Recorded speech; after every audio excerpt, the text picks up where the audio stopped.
Thanks for joining this little audio experiment. If we haven't met before, my name's Christina, my pronouns are she and her, and I work with not-for-profit organisations, so charities, CICs, community groups, to make your work easier to manage and fund. And I do that through free resources on my website and Instagram, support for small organisations on email. I've got a workshop programme, I do training, and my main programme is called Sticky Note Strategy. And there are loads of incredible people that I meet through this work who have like nuggets of brilliance to share, and I wanted to find a way to share those with you. So this is sort of like a mini podcast episode, but I can't be asked to actually set up a podcast.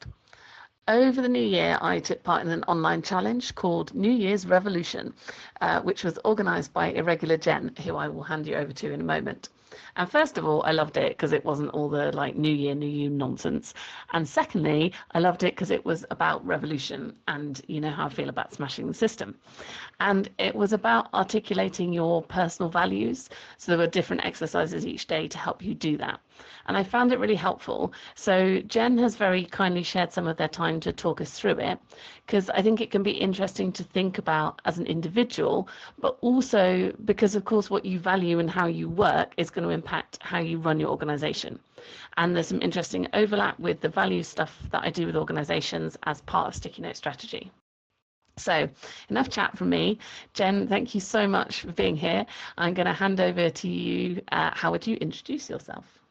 I'm Jen Wilson, also known as Irregular Jenn, and I support and help purpose-driven people to shape their lives around making change. And I help them build lives and businesses that, instead of them trying to fit in to the world, are shaped around their irregular, unusual, extraordinary, unique ways of being, challenging a few rules, breaking a few standards, questioning normal, and going our own irregular way.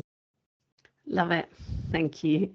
The other thing that would be good to get sussed at the beginning of this chat is consent, because I know that's a really central thing in what you do and how you work. So how does that all fit in with the value stuff and the way that you work? So I'm also the founder of the International Day of Consent.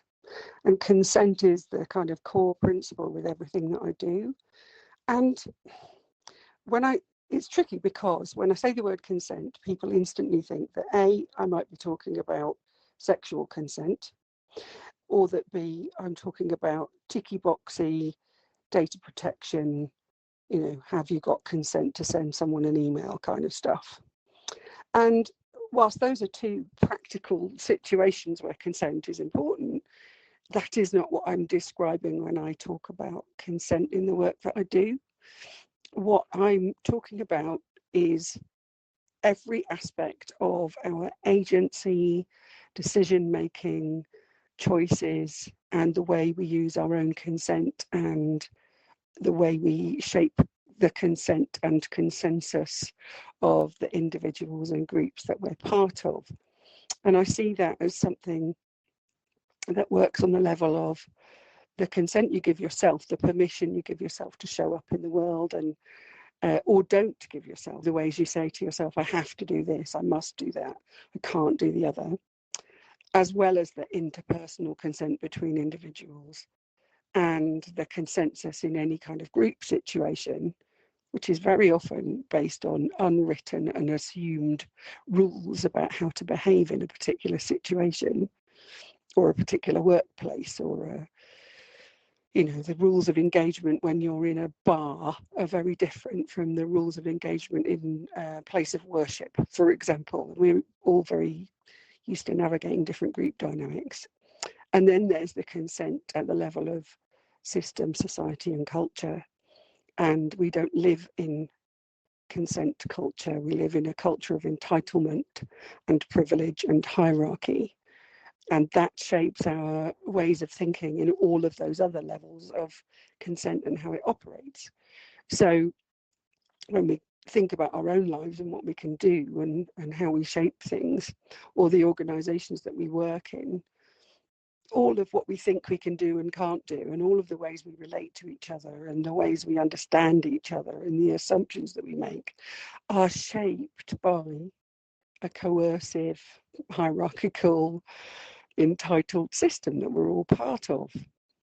And that's pretty fundamental.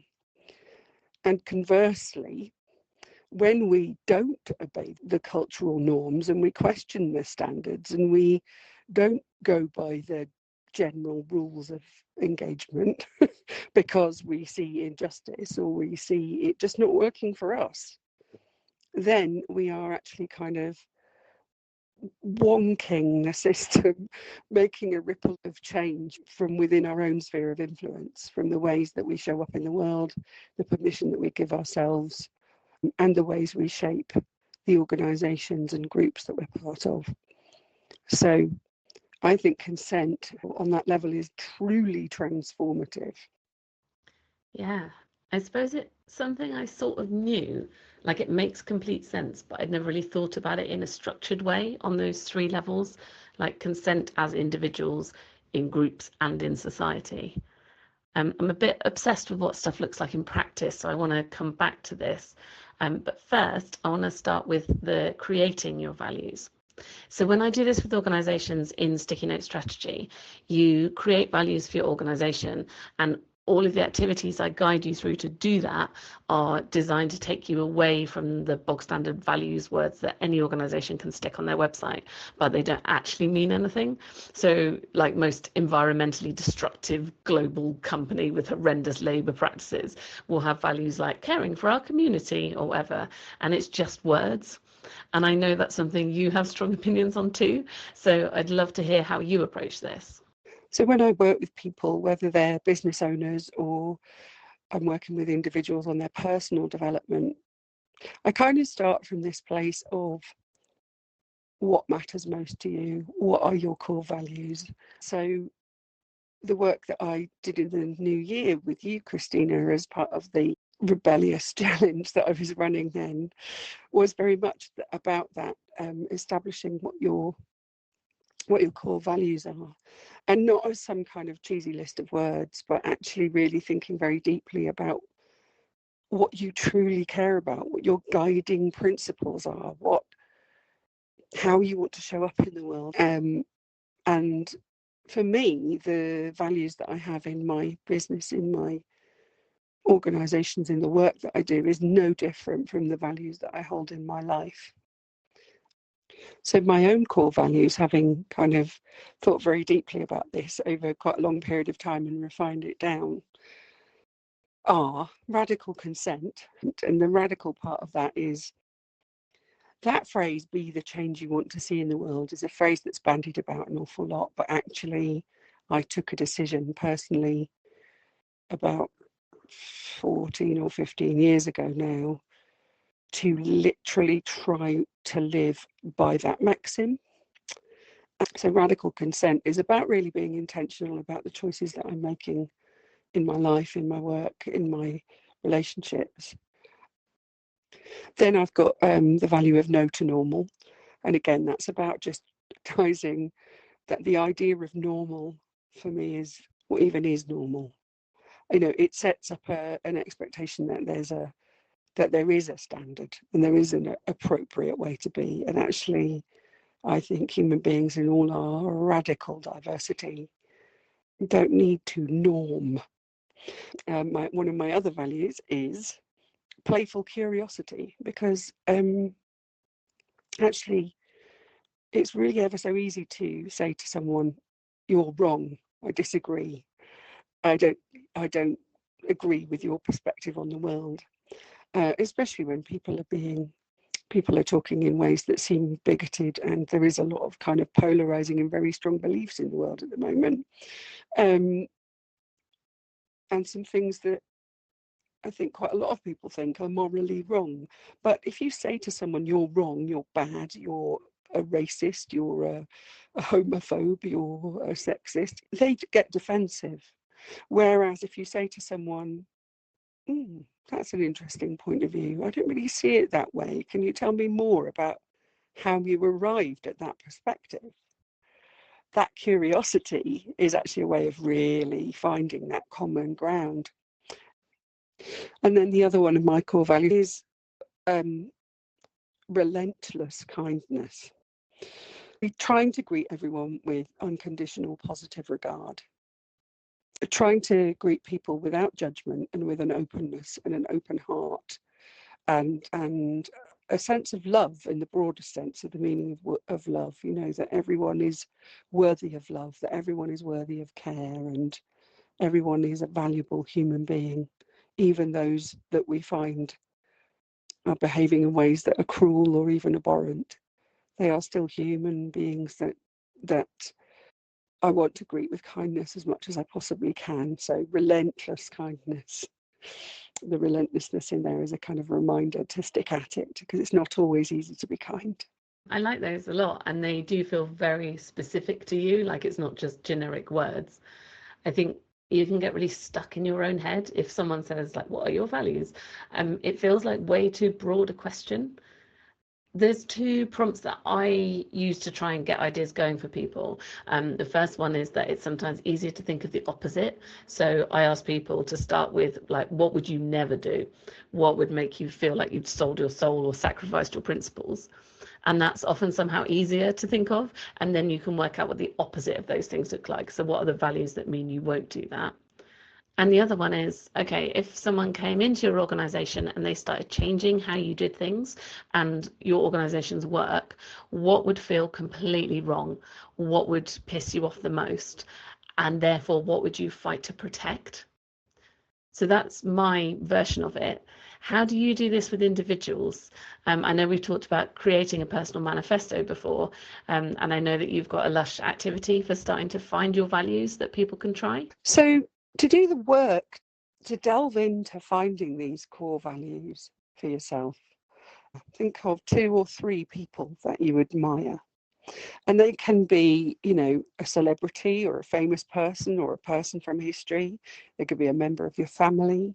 It could even be a fictional character.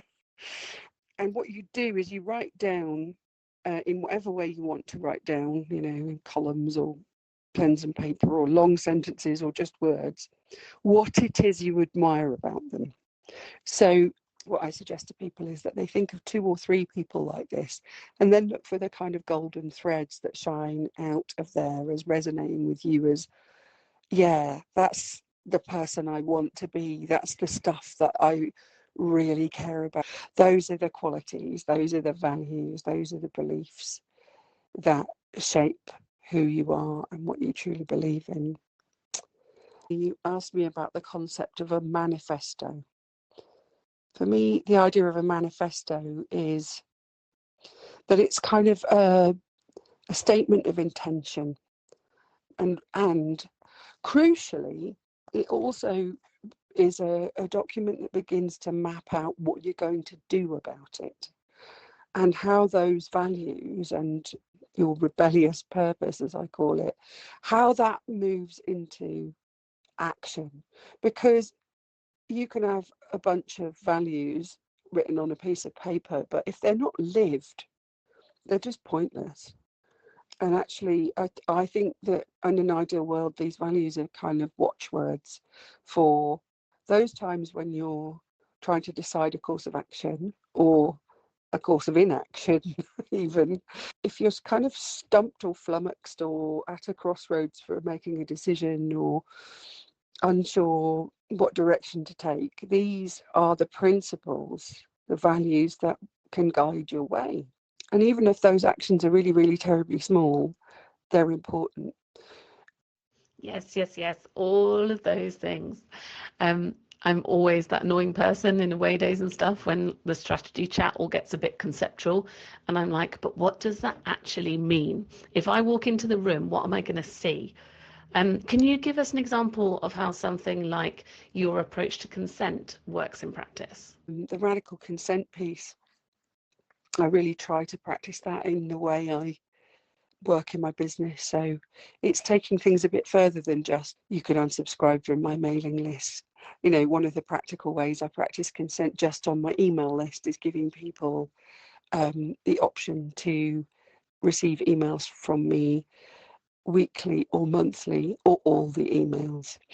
Giving people ways to say no, concrete ways to say no, I don't want that, I want this. If you come on a Zoom meeting with me in a group, I'll spend a little bit of time at the beginning going, how do we want this to be? And is this confidential is a fairly obvious one, but also like, what kind of energy do we want in the room today collectively? Do we want a Zoom meeting that's full of questions and curiosity and lots of conversation? Do we want a Zoom meeting that's quiet and reflective and has lots of space in it for people to reflect or listen? So being really, really specific about what your expectations are of each other and how to practice together. So I'm making consent explicit and not assumed in all the work that I do. And that's me walking my talk, even when it's difficult. Because, if you ask people for their consent, they might say no to you. And then there's adjustments to be made, and there's trying to find that curious finding of that middle ground where you can move forward together. So sometimes things take a bit longer when you're working that way, but it's worth it to me. It's worth it to me to do that because I absolutely, truly value and believe in that. And that's the nature of my core values. So yeah, the idea of a manifesto means that I can go, right, okay, what am I going to do this week, this month, this year to live these values, to put them into practice, to share them with the world and to connect with other people through them. And mine is specific to me and yours is specific to you, and every organisation and every individual has their own. Beautiful. Thank you so much, Jen. I really, really appreciate you sharing your time. So if you're listening and it sparks some ideas, let us know if you do any work on developing your values, and I hope it's given you some starting points. If you want to find out more about Irregular Jenn and their work, I'll include some links. I'm sending you solidarity and sticky notes. Hope you have a lovely rest of your day and hope to work with you soon.